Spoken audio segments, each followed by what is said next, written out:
Boa noite, amores, tudo bem? Então, vamos para mais uma aula da série O Poder da Emoção. E hoje nós vamos falar sobre a consciência.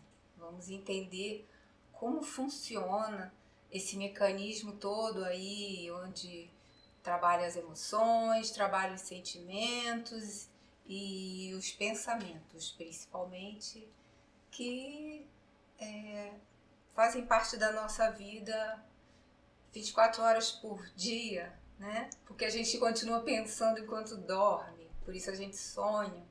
Enfim, vamos entender um pouquinho disso tudo, um pouquinho, porque ainda é uma introdução. Boa noite, Margarete. Boa noite, C. Oliveira. Que bom que vocês estão aí, né? E vamos esperar também que mais pessoas entrem. Mas enquanto as pessoas não entram, eu vou dar um breve resumo do que foi a aula anterior, para que as pessoas que não assistiram a primeira aula possam entender um pouquinho, né? Claro que precisa assistir a aula, né? Mas só para poder o pessoal não ficar muito deslocado nas colocações de hoje, tá bom? Então a primeira aula foi o poder da emoção, né? E nós vimos nessa aula que emoção e sentimento são coisas diferentes. Mas espera aí, tem gente entrando. Quem é que tá entrando? Calma aí. Maria Dalva, né? Maria Dalva Goulart. Não podia faltar. Muito bem. Boa noite. Então, como eu estava dizendo, vou fazer uma breve recapitulação da aula anterior, né? Bem sucinta para a gente poder entender um pouquinho do que é que eu estou falando sobre sentimento e emoção. Então, a gente viu que emoção e sentimento são coisas diferentes, que a emoção é uma reação imediata a um estímulo e é algo que mexe com você e que não envolve pensamento. Ou seja, a emoção é um conjunto de respostas químicas e neurais baseadas em memórias emocionais e surgem quando o cérebro recebe um estímulo externo. Elas são como um ato involuntário, né? Você não controla a emoção. Ao contrário, o sentimento envolve um alto grau de componente cognitivo de percepção. Então a gente viu também que o sentimento envolve um alto grau de componente cognitivo de percepção e avaliação de algo. Ou seja, quando a gente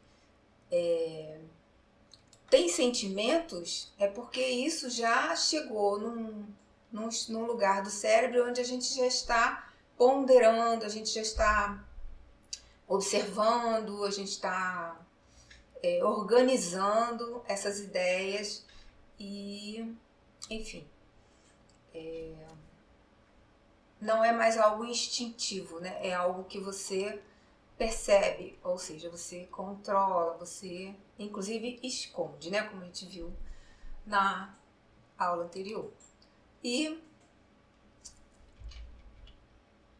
a emoção é uma reação, enquanto que o sentimento é uma construção. E aí a gente chegou também a falar um pouco da criança ferida, né? Que as emoções fazem parte do mecanismo de formação dos sentimentos e das memórias de longa duração. Então essas emoções, elas participam da gravação dessas memórias de longa duração, que vão gerar os sentimentos que ficam na memória e vão estar aí influenciando nossa forma de agir, pensar e, enfim, a forma que vai, elas vão nortear a nossa forma de ser na nossa personalidade. Vimos também que a saúde do corpo é um reflexo dos sentimentos armazenados, visto que esses últimos promovem enraizamento das informações como longas raízes de uma árvore frondosa. Ou seja, esses sentimentos armazenados, eles vão refletir no nosso corpo físico a partir do momento que a gente tem essa informação na memória e ela vai gerar ou bloqueios energéticos de acordo com o tipo de sentimento, ou ela vai gerar um fluxo energético constante, né, quando a gente está com sentimentos bons, como a alegria, o amor, a resiliência. Tem muitas coisas que a gente não considera sentimento, mas que fazem parte de um grupo, né, de sentimentos, de sentir, o entusiasmo, por exemplo, ele é algo que está relacionado com esses bons sentimentos. Então, e quando é um sentimento que não é tão bom, a gente cria bloqueios energéticos que vão somatizar no nosso corpo físico, gerando as emoções, né? Além disso, quanto mais fortes forem as emoções, mais enraizadas ficarão na memória, né? Podendo gravar traumas psicológicos, muitas vezes irreversíveis, que são exatamente essas emoções não muito boas, como medo, como susto, né? ou raiva, emoções que nos deixam com um sentimento, provocam, na verdade elas vão criar essas sinapses, né, de sentimentos, como essas emoções, junto com, são três, a proteína, o neurotransmissor e o estímulo. Então, esse estímulo, quando ele é negativo, provoca uma emoção negativa e vai criar uma sinapse de longa duração que vai guardar memórias e crenças também, né? Que isso vai se transformando em sentimentos ruins e crenças que vão nos condicionar a sentimentos repetidos daquilo, né? Daquilo que gravou, como são os traumas, né? Os traumas e outras questões que a gente, complexos, os gatilhos mesmo emocionais que vão gerar o sentimento ruim, eles estão todos dentro desse mecanismo, né? Que é a partir da emoção, que vai gravar um sentimento e que vai gerar um comportamento, né? Então, basicamente isso que a gente viu na semana passada. Quanto mais fortes forem as emoções, mais enraizadas vão ficar essas memórias, né?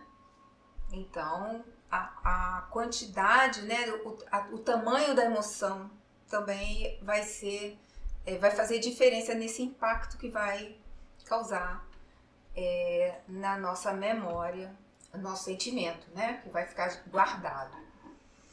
E nós vimos também que a gente precisa desenvolver a capacidade de identificar o que sentimos, pois o que sentimos influencia nas nossas emoções, aliás, nas nossas escolhas, né? E isso é uma coisa muito importante da gente observar. Esses sentimentos, na verdade, eles ficam lá gerenciando, né, também a nossa forma de nos conduzirmos na vida, né? Então, nós vamos ver daqui a pouco como é que funciona isso, né, dentro da organização da consciência segundo Jung. Mas a gente pensa que o sentimento e que nós temos controle, né? Normalmente a gente acha que a gente tem controle de tudo que a gente faz, de tudo que a gente pensa, dos nossos gostos, e não é bem assim. E é isso que a gente vai ver daqui a pouco. Então, uma das coisas que acontece quando a gente tem sentimentos que não são muito bons armazenados é que a gente passa a ter uma falsa percepção de nós mesmos. Isso também está vinculado com a falta de conhecimento sobre nós mesmos, né? Então a gente não consegue diferenciar um sentimento que está guardado, que gera uma percepção da nossa pessoa, né? Da nossa personalidade, daquilo que a gente realmente é na essência, né? A gente não tem essa visão muito clara, enquanto a gente não entende profundamente como é que isso funciona realmente dentro de nós.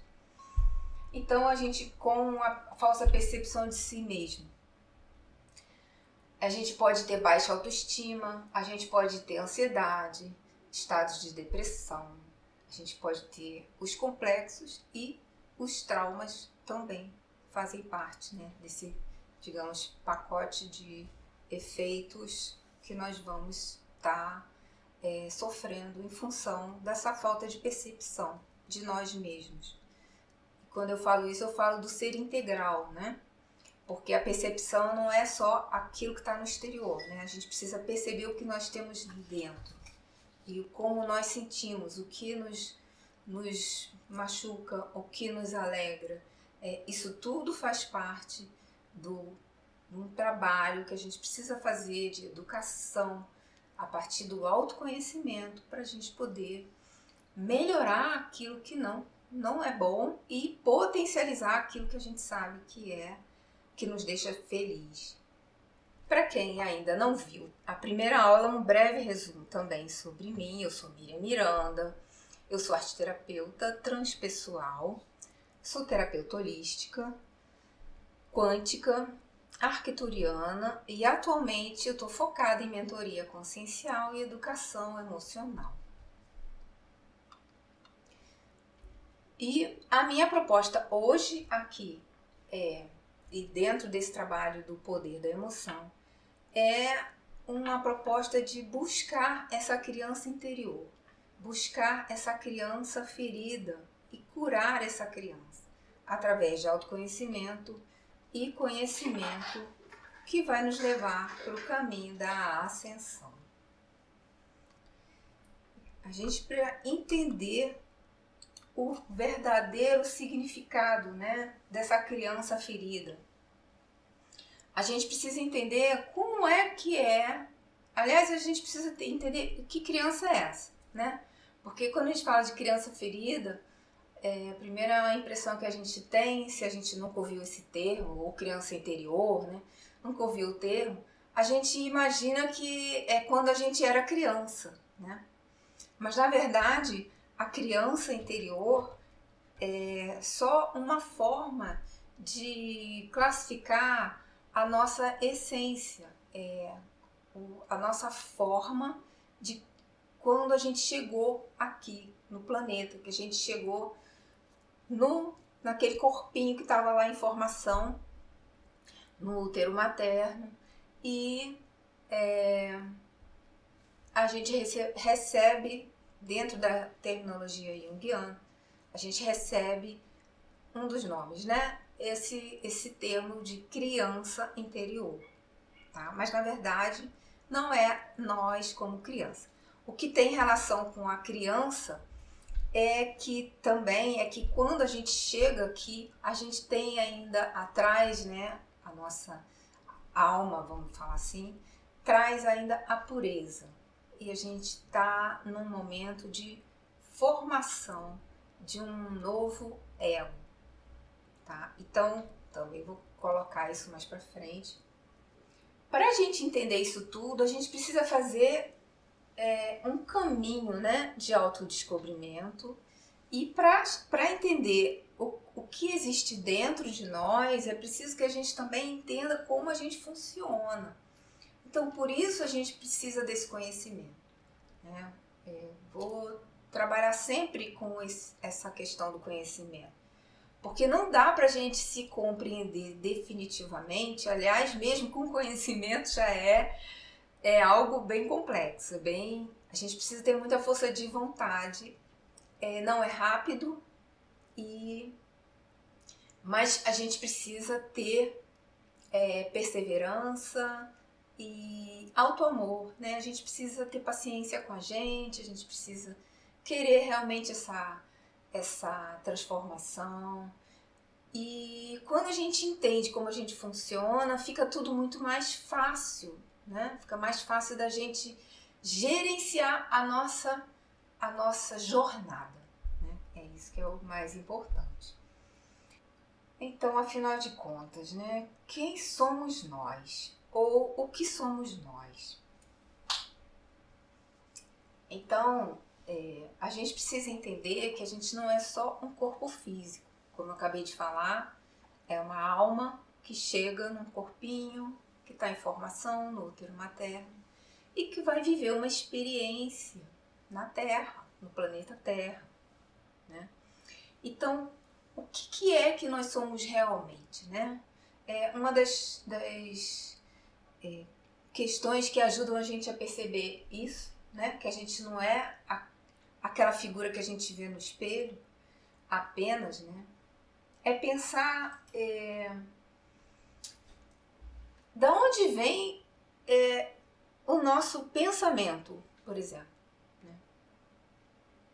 Eu falei no início que quando a gente pensa 24 horas por dia, né?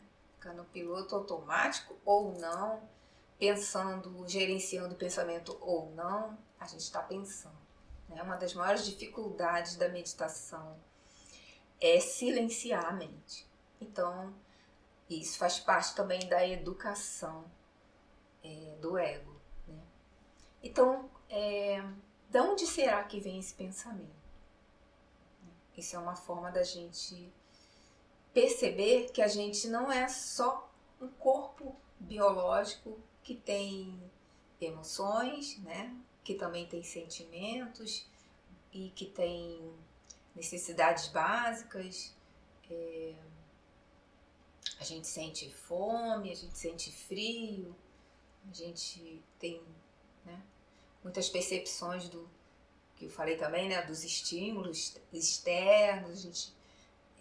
A gente sabe, a gente tem noção de lugar, né, a gente tem, pela visão, a gente consegue ter noção de distância, de tempo, mas tudo dentro de uma visão materialista, né? Mas e o pensamento é material? Será que o pensamento faz parte disso? Porque a gente não consegue controlar, né? Se ele fosse assim, a gente poderia guardar ele em algum lugar e ficava quietinho lá. Assim como o ar que a gente respira, a gente também não vê, né? O pensamento, ele como a gente viu na semana passada, na aula passada, ele é energia, né? É corrente elétrica. A gente viu isso quando a gente falou de sinapse neural. Quem não viu, se você que está me assistindo agora não assistiu a aula anterior, vai estar disponível numa versão pública. Essa aula aqui vai ficar pública, tá? E a menos que a gente tenha algum problema, como é uma aula ao vivo, que precise de alguma edição. Se acontecer isso, a gente vai editar antes de publicar. Caso contrário, ela vai já ficar publicada. Mas a aula anterior, como teve uma vivência, ela ainda não foi editada, mas logo logo ela vai estar disponível. Então, se você está assistindo e gostaria de participar, né, de alguma forma, eu vou deixar também o link do grupo do WhatsApp para você entrar no grupo e ter o link que só é disponibilizado no dia da aula, tá bom? É um link que não fica público até o momento que a gente consegue finalizar a aula e perceber se precisa de edição ou não, tá bom? Então, voltando, falando um pouco sobre essa jornada do autoconhecimento e do conhecimento. Uma experiência que eu tive que me ajudou a perceber, né, que eu não era só aquela pessoa do dia a dia, do cotidiano, que tinha problemas, que tinha alegrias, mas que tentava melhorar e eu não tinha domínio sobre as minhas emoções e muito menos sobre aquilo que ia acontecer na minha vida, né? Como a gente fala, a gente está como se estivesse galopando num cavalo selvagem, né? Você está indo na direção que o cavalo está te levando e você não está realmente no controle da sua vida. Eu tive uma experiência numa escola de meditação, chama Brahma Kumaris, é uma universidade de meditação. E lá nessa universidade eu aprendi, comecei a meditar nesse lugar, né? E eu aprendi que nós temos os atributos divinos do Criador, porque nós somos feitos à imagem e semelhança de Deus. Não necessariamente o corpo físico, tá? Eu acho que isso é uma coisa que as pessoas não conseguem digerir muito bem em função da visão materialista, né? Mas o que eu aprendi é que a gente tem os 5 atributos de Deus, né? Nós temos paz, nós fomos feitos assim, com paz, amor, alegria, que é o contentamento, sabedoria e poder pessoal. E essa informação fez toda a diferença na minha vida, naquele momento. Porque eu entendi que eu merecia ser feliz. E isso mudou a minha forma de olhar para mim. Porque eu me considerava não merecedora. Eu tinha uma coisa que a gente chama de complexo, né? De culpa. Tinham outros, mas eu achava que eu merecia sofrer. Na verdade, ninguém merece sofrer. Ninguém merece sofrer. A gente pode estar passando por um momento de sofrimento, onde a gente aprende algo que vai ajudar a gente a se fortalecer emocionalmente, ampliar a nossa maneira de olhar para a vida, para o mundo. O sofrimento, ele amadurece em vários sentidos o ser humano. E então, com esse conhecimento e as meditações, isso foi mudando a minha forma de eu olhar para mim mesmo. Então já foi o primeiro, digamos, toque, né, que eu recebi para fazer uma autoanálise, um mergulho no meu interior e perceber, poxa, mas se eu tenho a paz, eu tenho o amor, cadê? Onde é que está isso em mim? Né? E isso foi despertando muitos questionamentos que me levaram a outros caminhos, até eu chegar na arte-terapia, nos estudos junguianos, e que foi onde eu tive também assim, as primeiras informações que não eram mais só filosofia ou só uma doutrina, ou, né, eram informações científicas. E isso me ajudou muito. Então, por isso, eu considero o conhecimento fundamental na busca do autoconhecimento. Tá? E aí, nós vamos falar agora, então, da consciência, do inconsciente e do consciente. Então, consciência, consciente e o inconsciente. Vamos entender o que é isso, né? E como nós podemos definir a nossa existência sem saber a verdadeira realidade que nós somos, já que temos certeza da nossa existência. Tem uma frase que todo mundo conhece, né? Penso, logo existo. É uma frase do filósofo René Descartes. E na tradução mais correta, eu descobri que essa frase quer dizer: penso, portanto sou. Então, o pensamento digamos, a chave para a gente entender, na verdade, quem nós somos, né? como ele mesmo já pontuou nessa frase. E de onde vem esse pensamento, né? Como eu estava falando. Como é que o pensamento se transforma em emoção? Isso é um assunto muito interessante para a gente olhar. E como é que a memória se forma? Bom, a memória eu já expliquei um pouquinho na aula passada. Hoje eu não vou me ater à questão da memória. Mas vai ter uma aula mais para frente que a gente vai falar bastante sobre a memória. E outra questão, será que se entendermos essas questões, né, que eu acabei de colocar, poderemos gerenciar melhor nossas emoções? Será que a gente tem como gerenciar as emoções, já que elas são tão espontâneas, né, tão inesperadas e a gente não consegue nem esconder, né, no primeiro momento? Será que a gente consegue isso? Vocês acham que a gente consegue? Vocês vão ver que a gente consegue. Pelo menos diminuímos bastante o impacto delas. A gente consegue, tá? Precisa treinar, precisa trabalhar. E aí, como é que a gente vai fazer isso então, né? Já vou dar a dica melhor. As emoções, como elas são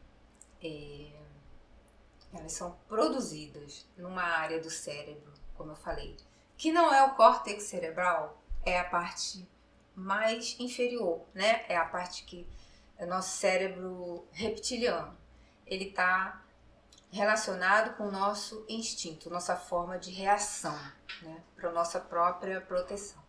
Então, tem um tempo em que isso acontece, que são 3 segundos. E tem que ser rápido, né? Porque senão a gente pode, por exemplo, ser atropelado, a gente pode, enfim, pode acontecer alguma coisa que não deu tempo da gente reagir rápido. Então esse cérebro, essa parte do cérebro, ela é muito rápida. Porém, a informação chega nesse lugar e 3 segundos depois ela é levada para o córtex cerebral, que é onde a gente vai observar a informação. Então, uma dica é a gente, estando em contato com qualquer estímulo, claro que tem alguns que, como o reflexo, né, para a gente se proteger, isso a gente não vai pensar. Isso realmente a gente vai se proteger. Mas existem situações, existem estímulos que nos afetam e que a gente pode esperar para reagir. Basta a gente estar atento.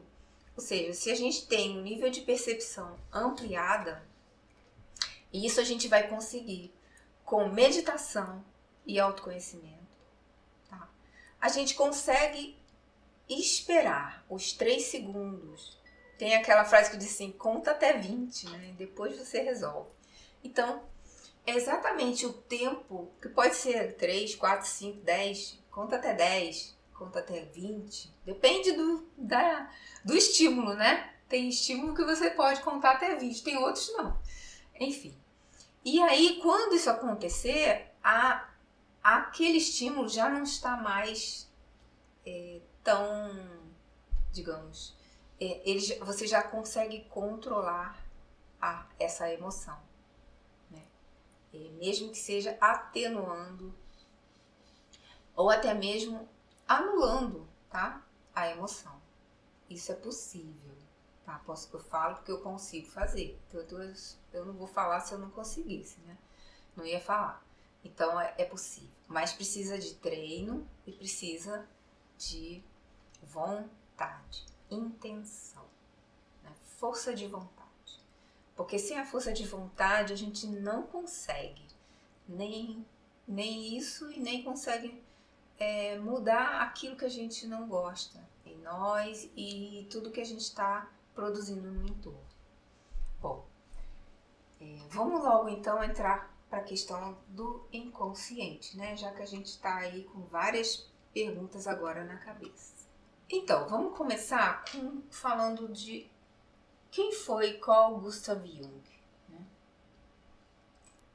Jung foi um psiquiatra e psicoterapeuta suíço que construiu um modelo teórico denominado psicologia analítica. E na sua extensa bibliografia, propôs e desenvolveu conceitos que têm sido influentes na psiquiatria, na psicologia e são utilizados na arte-terapia. Jung escreveu 35 livros. E ele passou 40 anos da vida dele estudando, porque ele tinha uma vida privilegiada de não precisar trabalhar para ganhar dinheiro.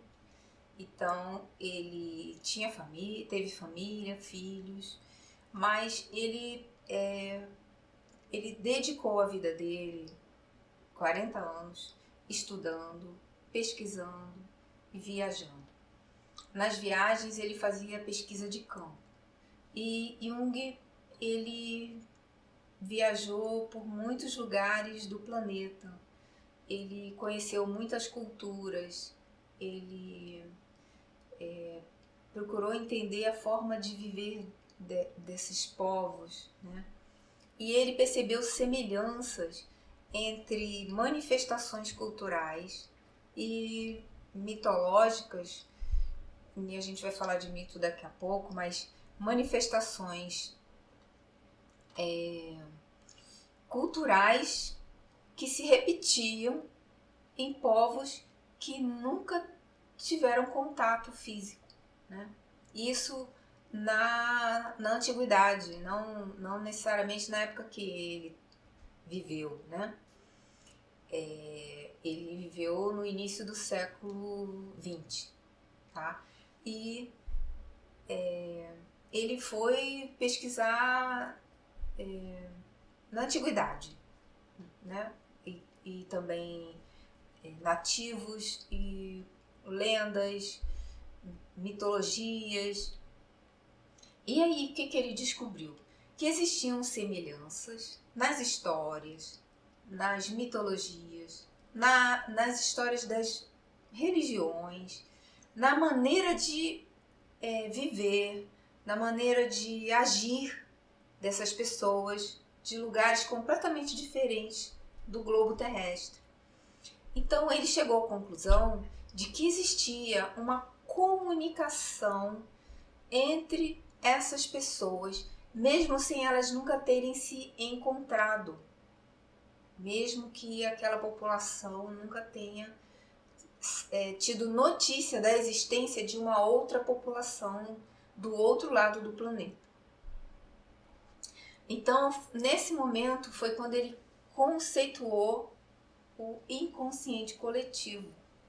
Ele chamou o grupo de ideias que é compartilhado por todos os seres humanos do planeta Terra. Tá? E isso a gente vai também, vamos falar um pouquinho mais daqui a pouco. E o livro, né? Eu gostaria de indicar um livro para quem quiser se aprofundar um pouquinho mais sobre os conceitos junguianos. É O Homem e Seus Símbolos. É um livro de fácil leitura, muito bom de ler, que dá para ter uma ideia mais ampliada, de uma forma acessível, dessas coisas que eu estou colocando aqui para vocês. Deixa eu dar boa noite, Daisy, que chegou aí, né, agora que eu estou vendo aqui de novo o chat. Então, vamos lá, vamos continuar aqui com Jung, né? Jung era casado com uma mulher muito rica. Por isso ele não se preocupava com a manutenção, né, da sua família e também da sua profissão, né, da sua vida profissional, porque graças a isso ele pôde fazer a pesquisa que ele fez, que não, né, demandou bastante recurso, né, afinal de contas ele viajava muito e não tinha as facilidades de hoje, né? Então, há 100 anos atrás, imagine, no início do século passado, né, como é que as despesas deveriam ser, não diria maiores, mas era bem complexo, né, fazer viagens assim por todo o planeta.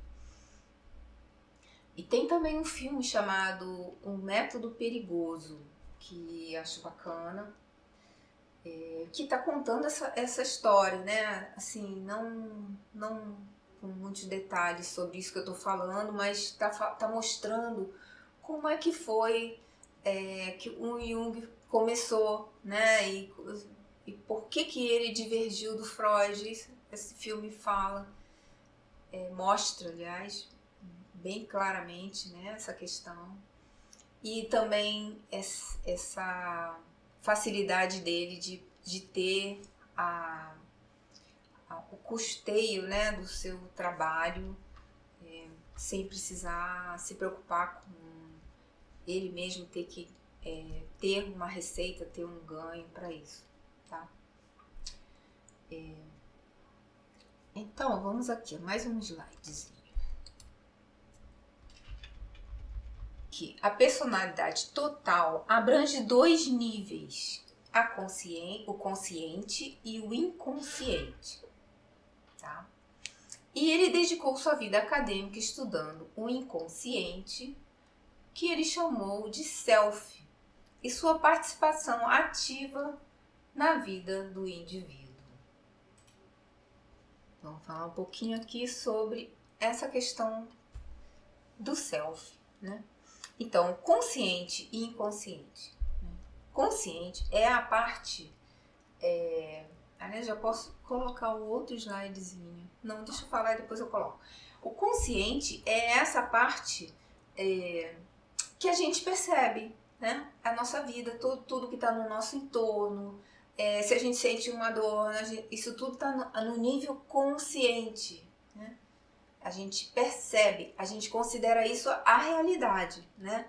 Pessoas que veem só o mundo material como o existente, né? Como a verdade, elas estão totalmente voltadas para o seu consciente, tá bom? E o consciente também, a gente pode dizer que é o ego. O ego é uma personalidade que a gente criou para poder ser reconhecido e para agir no consciente, né? Na vida consciente. Mas nós também temos o inconsciente, que é a parte que é mais, digamos, ela é, se eu não me engano, 90% da nossa consciência é considerada o inconsciente, é considerada inconsciente, está nesse lugar do inconsciente. E ela tem uma característica muito importante de ser o lugar que norteia a nossa vida. E a gente não sabe nada sobre isso. Aí que está o problema, né?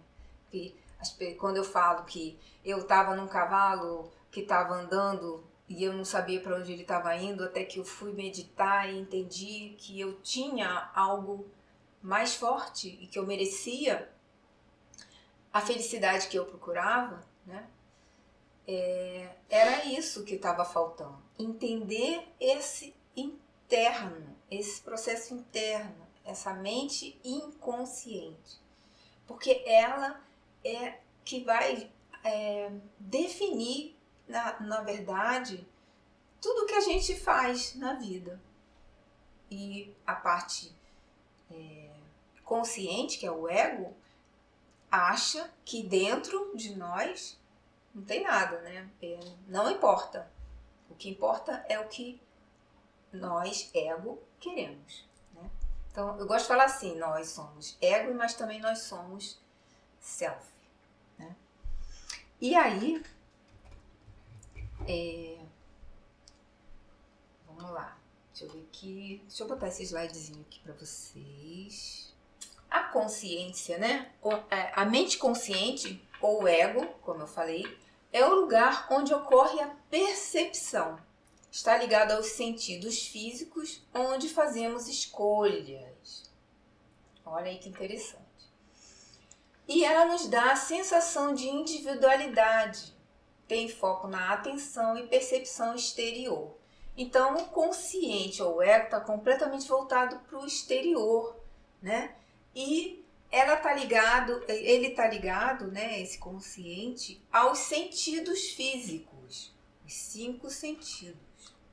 Mas a gente viu também na aula passada que a gente não tem só os 5 sentidos, a gente tem o 6º sentido, né? E aí, onde é que está esse 6º sentido, né? Onde será que ele está? Porque a gente tem sensações, a gente tem percepções que a gente não sabe explicar, né? Quantas vezes a gente sentiu alguma coisa que, eu não sei o que eu tenho, mas eu tô sentindo uma coisa estranha, né? O que será? Eu tô percebendo que esse lugar não tá legal, eu não tô me sentindo bem nesse lugar, ou então, eu preciso respirar, eu vou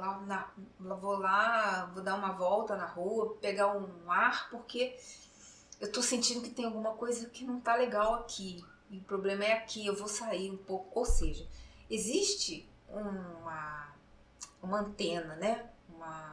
Esse órgão que a gente chama de pineal, que é o lugar do 6º sentido. Essa antena, que na verdade não é só ali, tá? Nós temos um campo áurico. Né? O campo áurico, ele é um campo energético, eletromagnético, que consegue perceber o exterior, a energia do exterior, e também ele emana energia para o exterior. Tá?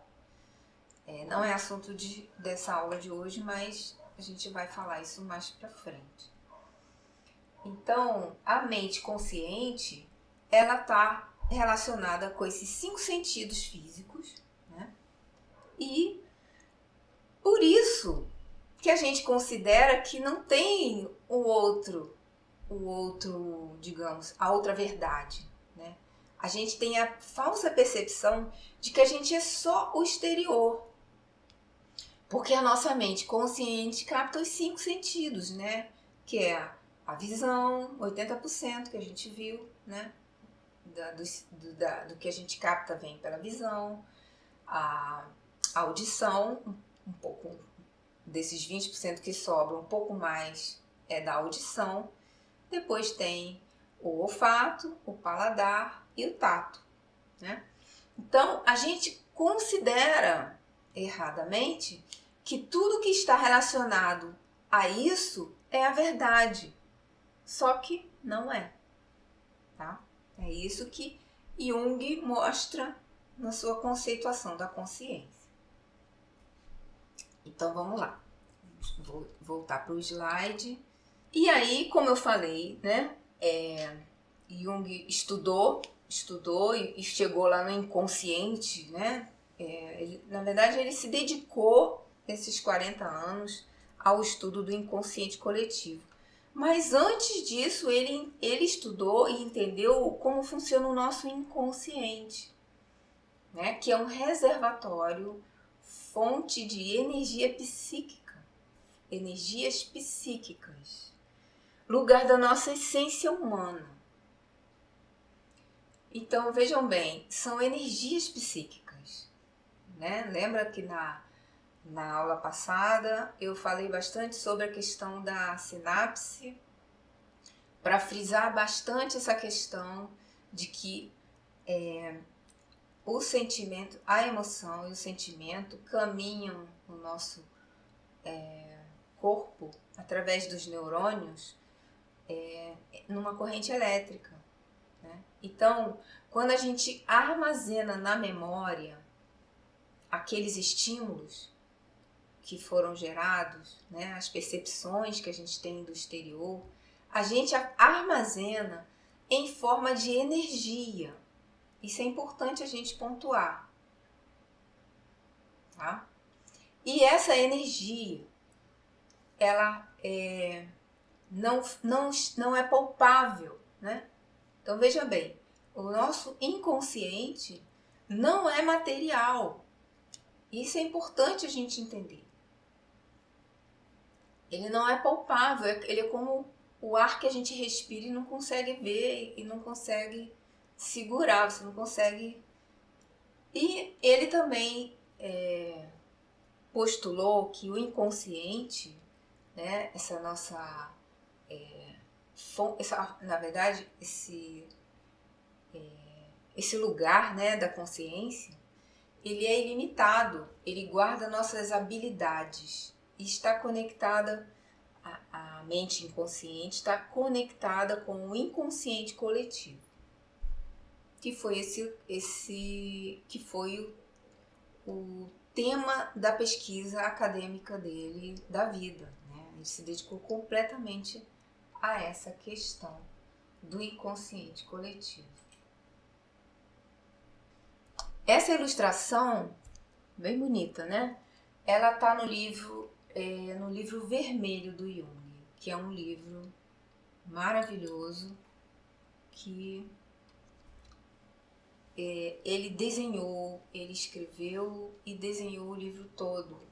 São muitas ilustrações e ele ali já estava num processo que eu diria arte terapêutico, né? Que faz parte do trabalho de qualquer acadêmico, né? Passar pela experiência antes de poder dizer que aquilo funciona. Assim como nós, dentro da terapia holística, né? A gente não aprende aquilo ali, a teoria, e sai aplicando. A gente auto-aplica para depois a gente ter um conhecimento solidificado e poder trabalhar com propriedade, né? Entendendo as questões que vão se apresentando em cada pessoa, né? Então, antes de mais nada, o terapeuta, e ele era um psiquiatra, né? Então, ele precisava compreender o processo nele mesmo. Por isso, ele estimulava o inconsciente dele através de desenhos. Nós vamos ver mais desenhos dele nos outros slides. Então, a mente inconsciente é um reservatório fonte de energias psíquicas. Já li isso, né, no outro slide. É o lugar da memória e tem influência velada sobre nossa forma de agir e pensar. Esse é o ponto-chave da gente fazer um autoconhecimento com conhecimento, utilizando as teorias junguianas. Quando a gente guarda na memória informações que estão relacionadas a sentimentos, lembra, as emoções, elas se enraizaram profundamente e se tornaram sentimentos. Esses sentimentos, se eles estiverem relacionados a uma emoção positiva, eles são sentimentos bons. Então a gente tem numa memória, né, estímulos que nos lembram e nos fazem nos sentir bem. Mas o oposto também acontece. Então, quando a gente tem memórias de dor, de medo, ou de coisas que não necessariamente a gente sentia dor ou medo, mas a gente sentia vergonha, coisas que nos falavam, né, principalmente na infância. Na infância, a gente absorve, a criança, ela tem um ego em formação. O ego é a personalidade que o ser vai viver a vida, né? Como ele vai se apresentar ao mundo. E então, quando a gente é criança, a gente praticamente tem esse ego como um papel em branco, que vai se formar a partir das experiências que a gente for vivendo, dos relacionamentos que a gente tiver, né? Dos exemplos que a gente vai receber e de tudo que tiver no entorno daquele bebê, né? Que somos nós. Então a gente absorve do ambiente e das pessoas com quem a gente convive tudo aquilo que é estímulo externo, né? E guarda isso na memória. Muitas memórias são positivas e muitas são negativas, de acordo com o tipo de estímulo e experiência que a gente viveu, né? E aí, quando a gente está formando essa personalidade, a gente escolhe o que a gente quer mostrar, ou o que a gente quer aproveitar daquilo que a gente está aprendendo, para formar o que Jung chamou de persona, que é a personalidade que a gente vai atuar na vida, né? Então, geralmente, 25% da nossa personalidade é da mãe ou da pessoa que representou esse papel na nossa vida, 25% do pai ou da pessoa que fez o papel de pai para nós, né? Às vezes um só fez o papel dos dois, né? Então a gente vai absorver ali mais, mas sempre tem alguém, né? Alguém que não tá no convívio diário, mas que a gente meio que transfere para aquela pessoa aquela figura que a gente quer como exemplo, né? Então, 50% de nós não é nosso. Faz parte de toda essa bagagem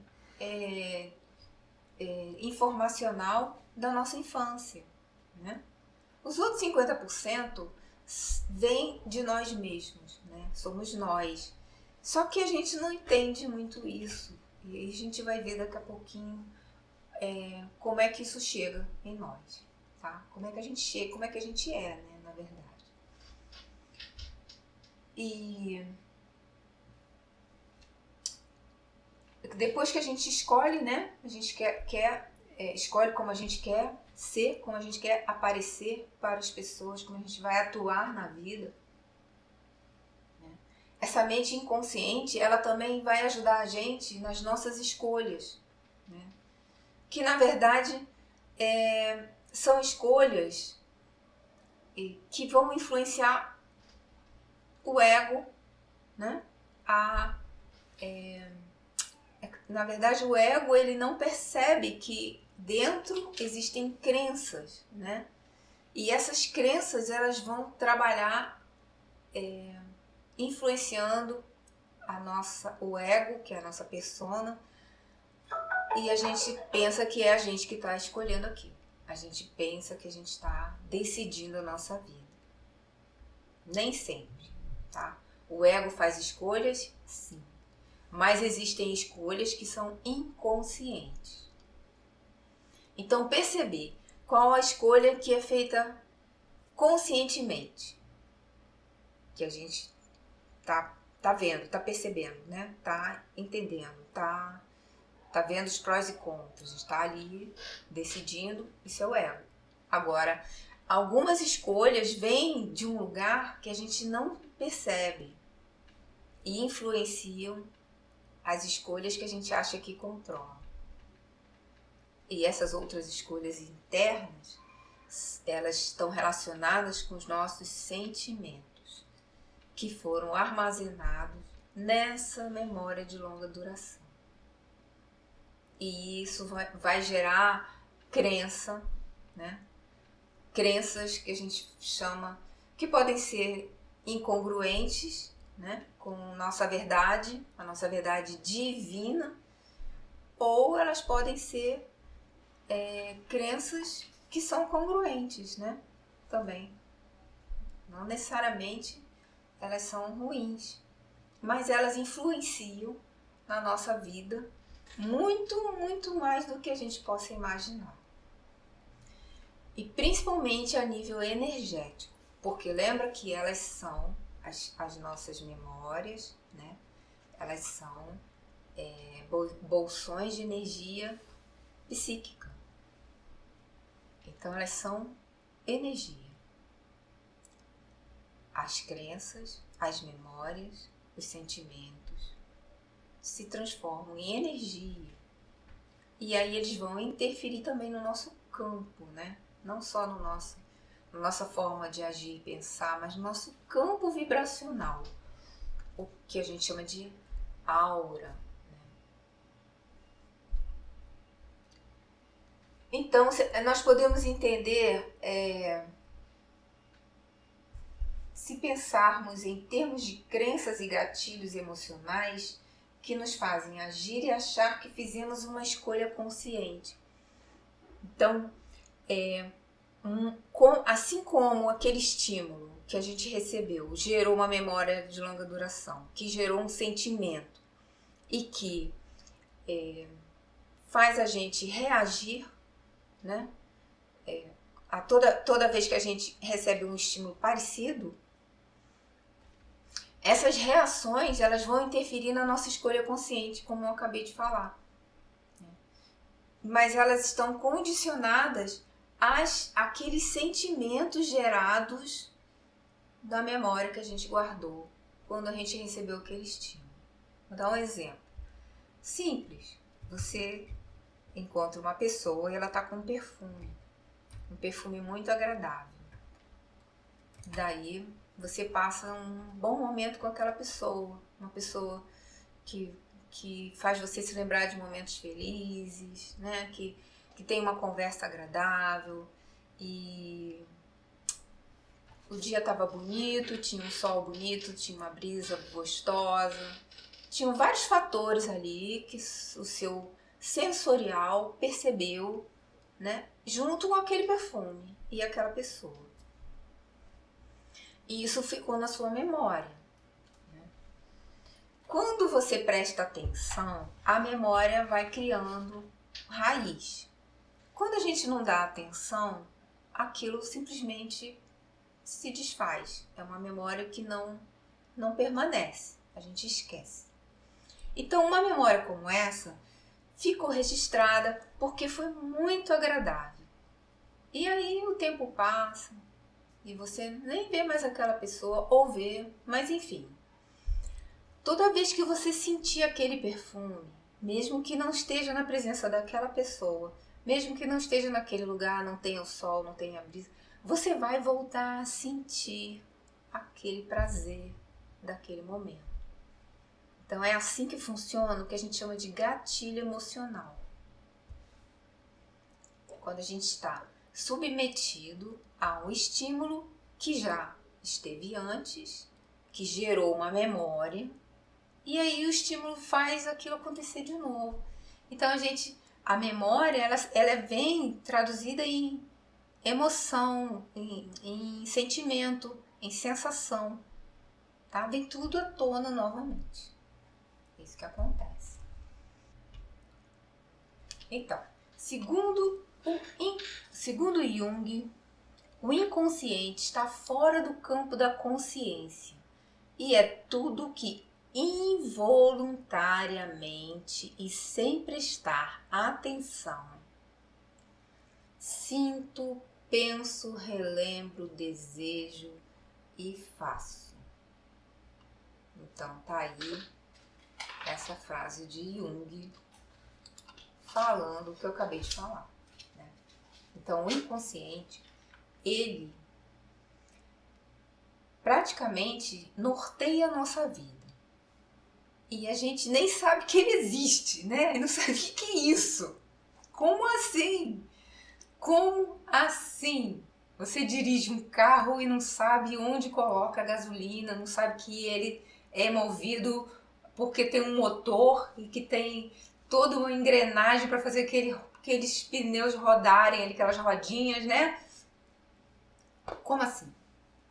A gente viver no piloto automático, né? Se a gente não tem noção de como é que nós funcionamos, de verdade, a gente está vivendo no piloto automático.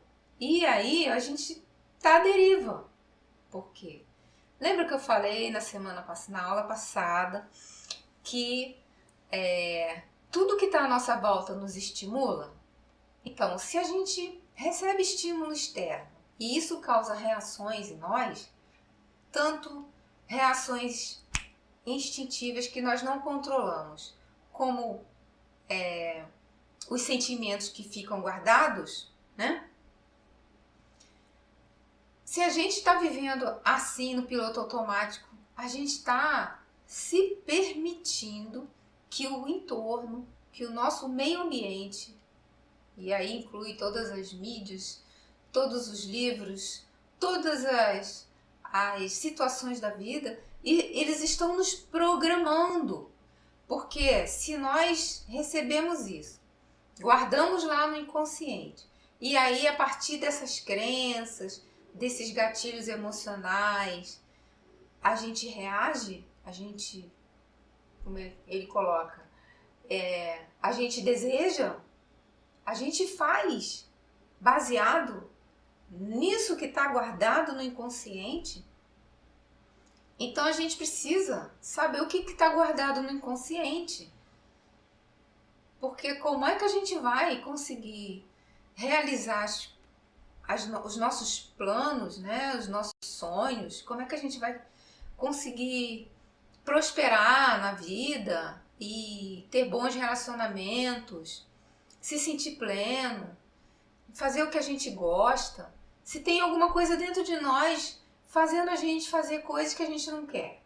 Muitas vezes essas coisas que a gente está guardando, eles dizem pra gente que a gente não é capaz de fazer o que a gente quer, não é capaz de ter um bom relacionamento. Criam a falsa percepção, lembra? Falsa percepção de si mesmo. São essas memórias com esses sentimentos que fazem a gente ter essas questões que nos paralisam, não nos fazem sentir plenitude na vida. E muitas vezes fazem com que a gente trabalhe contra nós. A gente fala uma coisa e faz outra. A gente fala que vai, não, porque eu vou fazer, vou ter um plano, um projeto lindo. Ai, mas vai ser maravilhoso. Meu projeto aí, por exemplo, vamos lá. Eu vou dar uma aula, vou dar várias aulas, vai ser maravilhoso. Aí,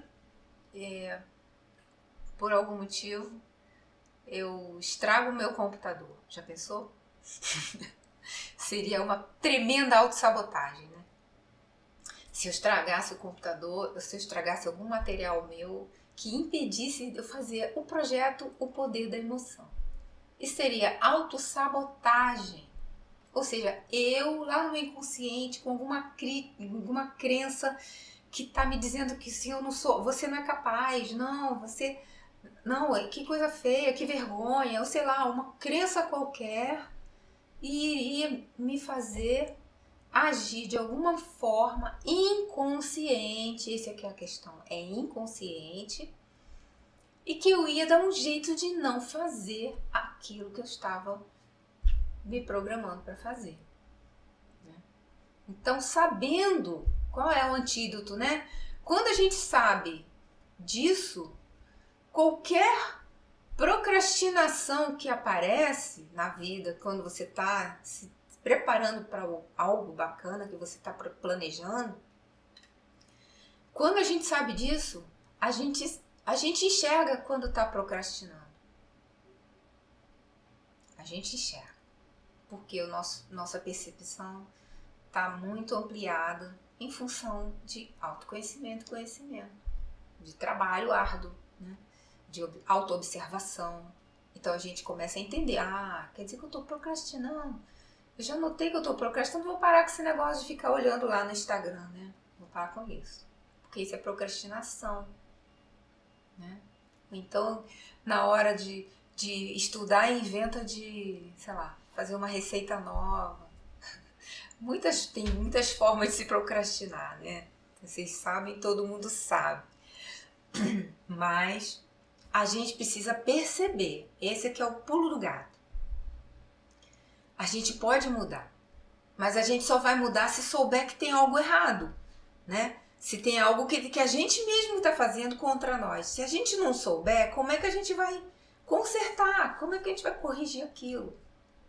Então, a mente inconsciente, né, é o lugar também do instinto, da intuição, dos condicionamentos e dos reflexos. Segundo Jung, os conteúdos inconscientes não consistem apenas de desejos incompatíveis, mas principalmente de partes da personalidade até agora pouco desenvolvidas e inconscientes que lutam por uma integração no todo do indivíduo. E o que quer dizer isso, né? Em primeiro lugar, a gente pode falar que nesse lugar do nosso inconsciente estão guardadas as nossas potencialidades. Não apenas tudo isso que eu estou falando dos estímulos, das coisas que a gente não quer, não. Porque quando a gente nasceu, a gente veio com os atributos divinos que eu falei no início. Então nós temos potencialidades. Nós temos paz, amor, alegria, sabedoria e poder pessoal, porque nós somos filhos de Deus, criados por Ele. O Criador nos fez como Ele, e nós viemos aqui passar por uma experiência no planeta Terra para saber se a gente esqueceu dele ou não. Porque é bem isso que a gente está fazendo aqui, né?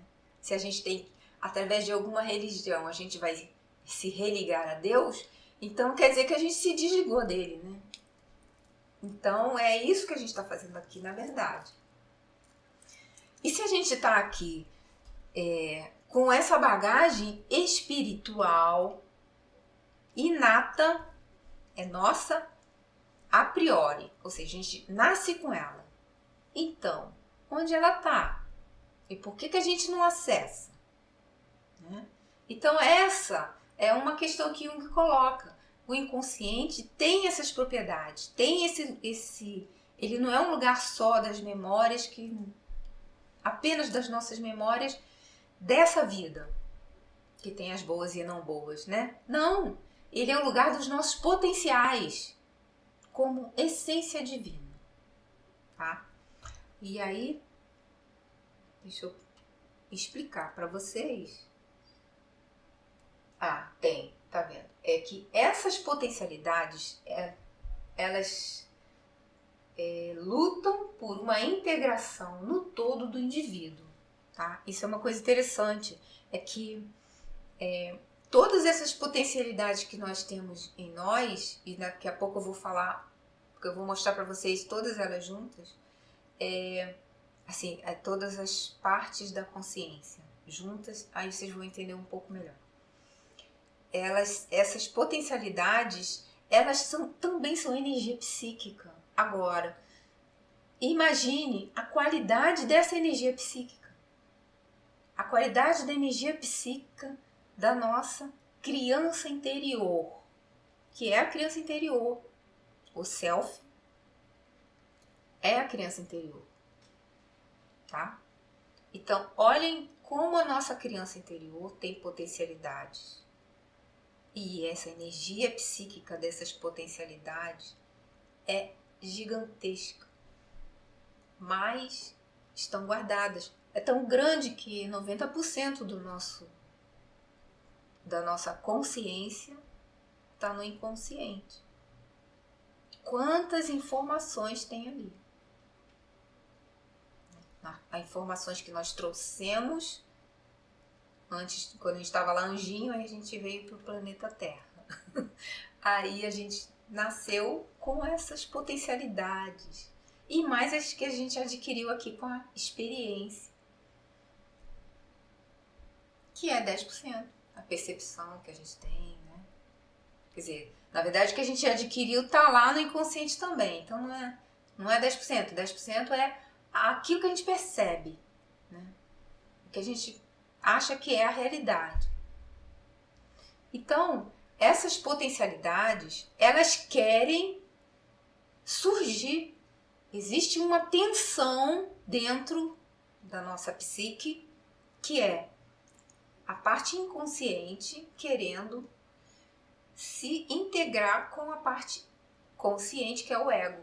Então, o ego e o self, eles precisam se encontrar primeiro, para depois evoluir. Isso Jung chamou de o caminho da individuação, processo de individuação. A individuação não é a pessoa se tornar individual, não. E não tem nada a ver com individualismo, não. Tem a ver com crescimento a partir da junção das polaridades. Tá? Isso também é assunto de aula, próxima aula.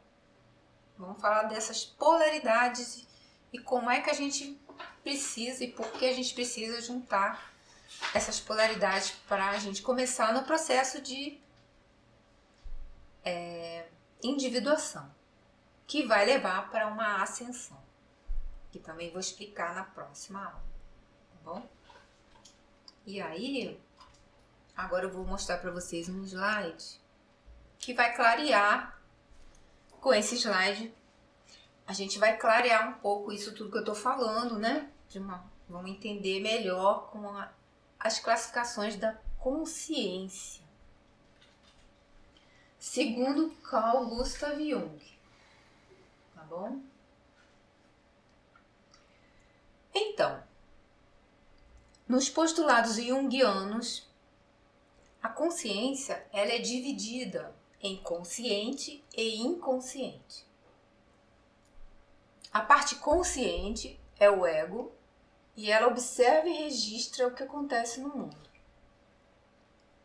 É essa partezinha de fora, branquinha, que por isso tem uns pontinhos, né? Tá pontilhado, por quê? O consciente e o exterior, eles fazem parte da mesma realidade, vamos dizer assim, né? Que é o ego, que é a parte que é afetada pelos 5 sentidos. E a parte interna do ser é a parte que começa a ficar colorida.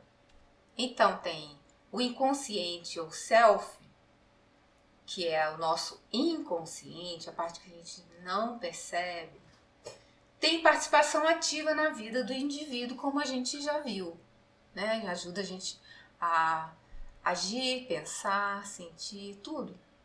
O inconsciente, ele atua preponderante na nossa vida, a atuação do inconsciente. E aí observe que ele está cobrindo todas as outras partes, né? Então o ego cobre o inconsciente e o inconsciente cobre o inconsciente pessoal, o inconsciente coletivo, símbolos e arquétipos. Então vejam quantas coisas tem dentro do inconsciente. Eu vou ler, depois eu vou tirar o slide para falar um pouquinho mais. Então, o inconsciente pessoal, ele contém as informações adquiridas durante a vida e as particularidades adormecidas do indivíduo. Ou seja, esse inconsciente pessoal são as nossas memórias que estão guardadas desde o momento que a gente se tornou um indivíduo. Ou seja, desde quando a gente entrou naquele bebezinho na gestação, no período de gestação. Desde aquele momento, a gente começou a absorver o entorno. Tudo, o barulho do coração da mamãe, a conversa que tinha fora da barriga, as músicas, tudo que a gente percebeu já com não só com os 5 sentidos, porque naquela hora a gente ainda não tinha esses sentidos, né? A gente estava começando ali, gerando, mas já estava absorvendo o entorno, porque nós já éramos uma consciência dentro daquele feto, dentro daquela barriguinha. Além do inconsciente pessoal, dentro do nosso inconsciente está o inconsciente coletivo, que é essa pesquisa que Jung fez, que eu falei que tem uma memória que é compartilhada com a todos os povos da raça humana, né? Então, é compartilhado com todos os seres humanos, o inconsciente coletivo. Ele está numa camada mais profunda ainda do inconsciente e contém imagens invisíveis, contém os símbolos. Esses símbolos, eles surgem de modo recorrente, ou seja, a gente vê em contos, nos mitos, nos sonhos, vê símbolos na arte, no folclore de todas as épocas, de todos os lugares do mundo. Então foi isso que ele descobriu com a pesquisa dele, que em todas as culturas ele percebia histórias parecidas. Os sonhos das pessoas que ele entrevistou e tratou durante anos tinham elementos em comum. Na arte dos povos, das culturas que ele visitou, ele achou muitos elementos comuns a todos os povos. No folclore, a forma de dançar, a forma de fazer a reverência, a própria maneira dos cultos, né? Os cultos à divindade dos povos antigos. Então nisso tudo ele percebeu semelhanças e alguns pontos muito similares. E de todas as épocas e lugares. E aí ele entendeu que deveria existir no inconsciente coletivo ou em algum lugar informações que deveriam estar ajudando as pessoas, os seres humanos, a manifestar aquelas formas, aqueles símbolos, né? Porque os símbolos, eles eram parecidos, mas eles não eram exatamente iguais. Os símbolos eram usados para a mesma coisa, tinham formas muito parecidas, e o símbolo às vezes é uma ação simbólica, é uma atividade simbólica, é um gesto, não necessariamente é um potinho de barro, tá? Uma estatueta, não necessariamente é uma pirâmide, né? De pedra. Isso, ele percebeu pirâmides no planeta inteiro. Então, não necessariamente o símbolo é algo material, ele também pode ser uma forma de agir simbólica. Então ele percebeu isso, né, a forma de agir em diferentes povos. E ele concluiu que deveria ter uma fonte primeira que produzia no ser humano essas simbologias. E aí, analisando todas as simbologias e vendo essas semelhanças, porém com diferenças culturais, ou seja, por exemplo, uma simbologia forte, né? É a simbologia da grande mãe. A grande mãe, ou a mãe, né? Ela é uma simbologia que a gente percebe no planeta inteiro se a gente for olhar as figuras femininas que são santificadas.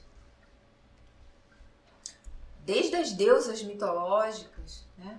Até as santas, Nossa Senhora, Gaia, que é a Mãe Terra, né?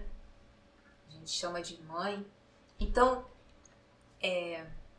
ele percebeu que esse símbolo, né, vamos chamar assim por enquanto, ele tinha várias roupagens, mas ele tinha a mesma essência. E a essência era o quê? Era o cuidado, era o amor pelo próximo, um amor sem condições.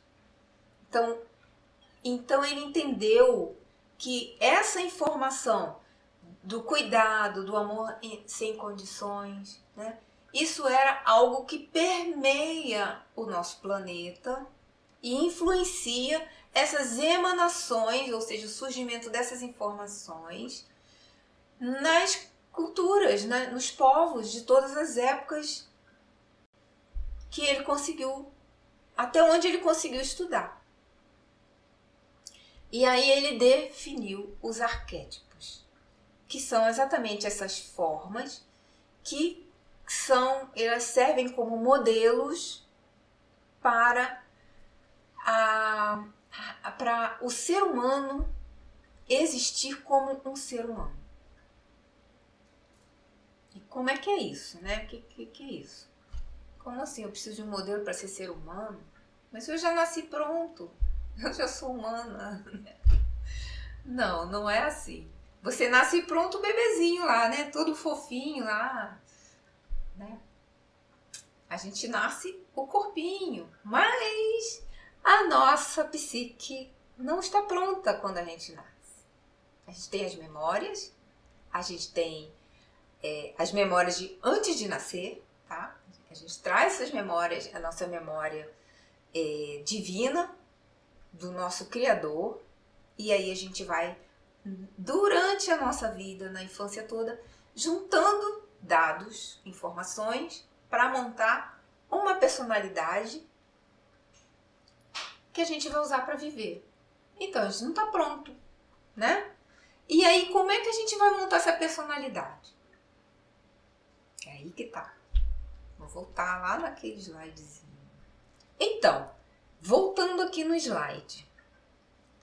Olha onde estão os arquétipos. Lá dentro, né? Lá no último, assim, lá no mais fundo do inconsciente. No lugarzinho mais escondido do self. E é exatamente esse lugar que é onde está a criança divina. Ela absorve e faz contato com essas informações que a gente chama de informações arquetípicas, né? Através de uma conexão com a nossa divindade, o nosso eu superior, como a gente chama, né? Com Deus, com o nosso Criador. Esse é o lugar onde a gente conecta com o Criador, através da nossa criança divina. E eu prefiro dizer através de nós divinos, nós crianças divinas. Nós temos essa particularidade, né? De nos conectarmos com o Criador. Então, quando a gente ora, quando a gente medita, quando a gente deseja o bem, quando a gente ama, quando a gente tem sentimentos bons, sentimentos puros, a gente está se conectando. Veja bem, o ego ele tá cedendo para essa criança divina se manifestar com essa pureza dela. O que é que faz uma pessoa não manifestar a sua pureza? É o ego. O ego não quer que a criança divina controle a vida dele. O ego quer se emancipar. O ego quer ser ele mesmo, sozinho.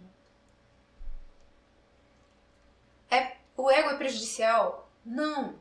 O ego ele é necessário para a gente poder viver no mundo. Sem o ego, que é uma força, é a mesma força da criança divina, tá? Mesma força. Eles fazem parte do mesmo tipo de força. Porém, a criança divina foi quem criou o ego para que ele pudesse atuar no mundo. Por quê? Vocês acham que teria condição da criança divina atuar no mundo? Num mundo onde a gente precisa sobreviver? que ia ser isso? Mundo material, a gente precisa sobreviver. A gente tem que trabalhar para poder se alimentar, se vestir, ter moradia, né? Como que a criança divina ia fazer essas coisas? Ela precisava do ego para ir lá, à luta, né? Trabalhar, vamos estudar, vamos lá, viver a parte material da vida. O problema é que o ego, ele tem uma tendência a se desligar da sua própria divindade, né? O ser humano tem essa tendência. Ah, mas é porque é uma tendência de ser ruim? Não! É porque a gente não sabe que a gente é divino, a gente não tem conhecimento da centelha. A gente não entende o que é isso. Então, se a gente não entende e a gente é movido pela percepção dos 5 sentidos, a gente nem sabe que tem um 6º sentido, então a gente acaba negligenciando a nossa própria sabedoria interior. Né? Porque a criança divina é sábia. Ela tem a sabedoria, o poder pessoal, o amor, a paz e a alegria. Então, a centelha divina, ou criança divina, ou criança interior, ela se feriu durante o tempo. Né? Todo mundo que passou pelo planeta, todo mundo que está vivendo aqui, tem algum tipo de ferida que precisa ser curada. E o segredo para a gente curar, a primeira coisa que a gente tem que fazer é reconhecer que nós somos divinos, que nós somos uma centelha divina e que nós estamos numa experiência. E nessa experiência que a gente vai para o mundo, aprender como viver no mundo, chega um momento na vida que a gente precisa olhar para dentro e voltar para dentro, voltar para nós mesmos e perceber que a sabedoria divina é capaz de nos ajudar a conquistar tudo que a gente quer e que a gente fica aí, como diz, dando murro em ponta de faca e não acha nada, não consegue solução, né? Um obstáculo atrás do outro.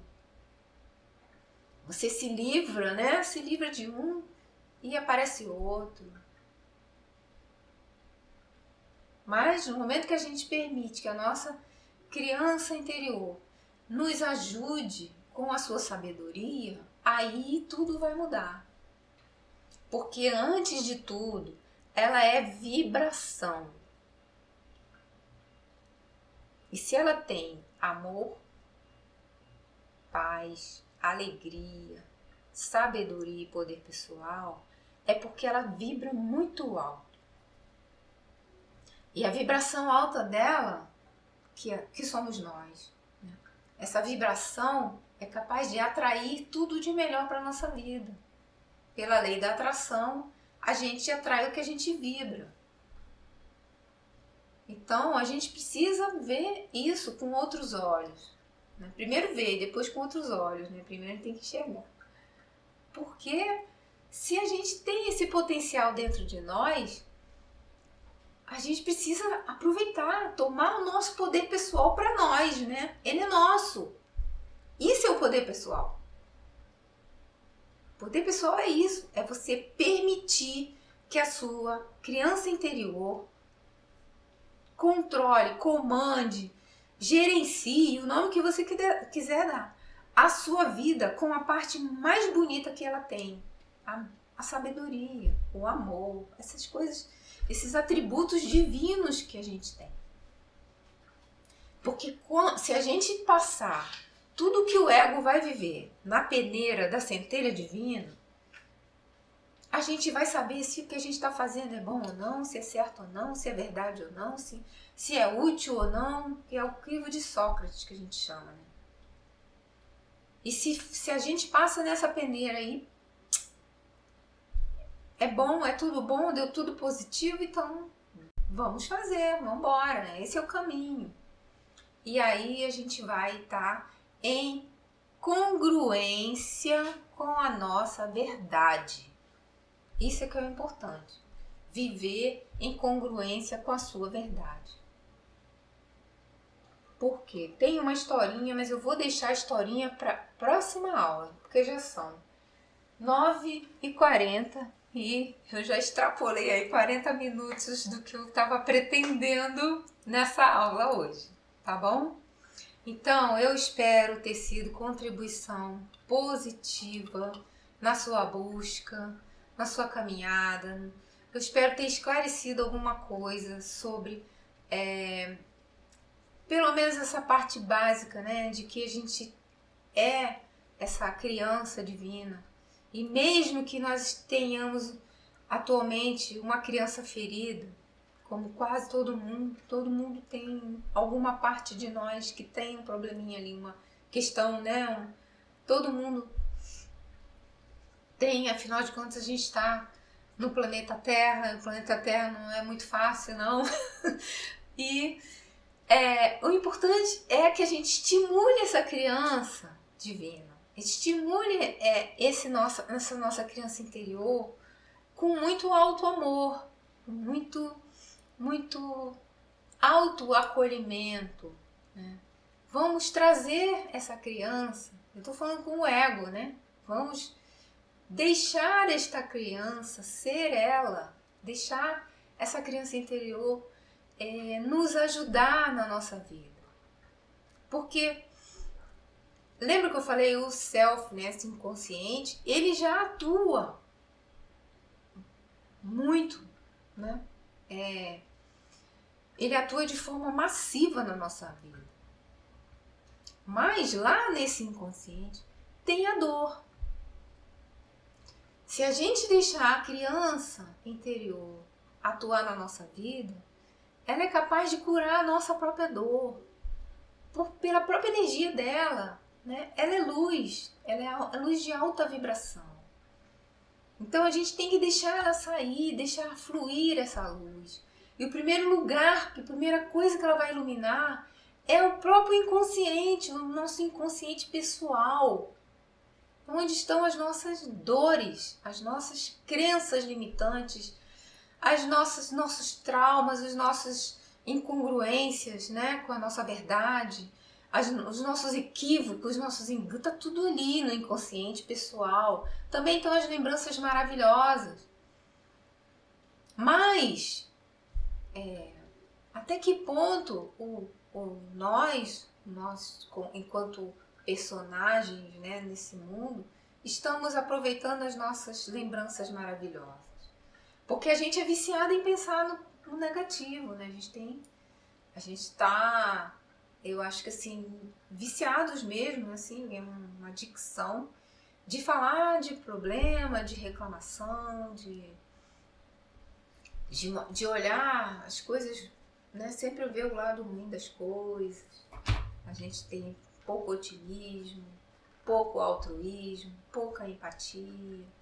Se a gente potencializar isso que a gente tem, né, que seriam as coisas, os atributos que nos aproximam do Criador, né, que é a empatia, o altruísmo, o positivismo, né, no caso do otimismo, né, melhor falando, o otimismo. Aí a nossa centelha, nossa criança interior, ela vai ser estimulada, né? E ela vai poder brilhar e vai começar iluminando dentro de nós mesmos. E depois essa vibração vai ampliando e vai para fora e vai contagiar o outro. Muito tempo sei lá, uns 5 anos atrás, eu gostava muito de fazer posts. Ainda na época do início do Face, eu colocava muito lá, contagiar de alegria. Né? Contagiar de alegria. Isso é uma coisa linda da gente fazer. Imagina, um mundo que tá do jeito que tá, né? Complicações aí seríssimas no planeta. Se a gente puder contagiar uma pessoa de alegria, com a nossa alegria, que está na nossa criança interior, a gente estimula a alegria da pessoa, a gente estimula a criança interior da outra pessoa. E é assim que a gente vai mudando o planeta que a gente está vivendo. E é isso que a gente precisa. Por quê? Para fechar a questão agora. Quando a gente pensa positivo, pensa com altruísmo e sente, né? A gente pensa e sente, né? O pensamento vai gerar o sentimento, tá? Então, porque o pensamento é um estímulo. Vou falar isso na próxima aula. O pensamento é um estímulo mais potente que tem. Por quê? Porque ele é 24 horas por dia dentro de nós, estimulando emoção e sentimento. Então, se a gente estimula a alegria em nós, através de nossos pensamentos, a gente está mandando para o inconsciente coletivo, porque o inconsciente coletivo ele é cheio de pensamento do ser humano. Tá? E aí, esse sentimento vai para o inconsciente coletivo e a raça humana vai receber esse estímulo. Então, a gente não contagia de alegria só o nosso colega do lado. Não. Não só a nossa família, ou nossos vizinhos, ou o bairro. Não. É o planeta inteiro que a gente vai estimular através do inconsciente coletivo com a nossa alegria. Ah, mas a minha alegria é só uma coisinha à toa. Não importa. Uma luzinha, um fósforo riscado é capaz de iluminar um quarto escuro. Não vai ficar iluminado como está essa sala agora, mas vai deixar de ser escuridão total. Agora imagine vários fósforos riscados, né? E aquele foguinho ali vai somando. E aí a gente consegue iluminar o planeta, os humanos, né? Os seres humanos, através do inconsciente coletivo. Ok? Então é isso que eu tinha para trazer hoje, tá? Eu realmente desejo que isso tenha um impacto especial na vida de cada um de vocês e que vocês reflitam sobre a sua criança interior. Como você está tratando essa criança interior? Como você está olhando para ela? E se não estiver olhando para ela, passe a olhar a partir de agora. Porque, por todos os motivos que eu trouxe hoje, essa é a solução de todos os problemas. Todos os problemas. E nós vamos falar muito mais sobre a criança interior nas aulas O Poder da Emoção, né, da série O Poder da Emoção, que vai estar falando o assunto dessa série é Em Busca da Criança Interior. Exatamente o que nós vamos fazer durante os vídeos que eu pretendo continuar gravando ao vivo aqui no YouTube, tá bom? E aí, se você gostou, não esquece de clicar no curtir, né? Clica no sininho para seguir o canal, compartilha também com quem você gosta, com quem você acha que vai gostar desse conteúdo, né? Me ajuda aí a manter mais visualização, porque aí eu vou conseguir ter mais recursos dentro do canal do YouTube. E aí todo mundo vai ganhar com isso, né? Vamos ajudar para que outras pessoas tenham acesso a essa informação, que é muito importante. Ok? Gratidão, amor e luz. Namastê.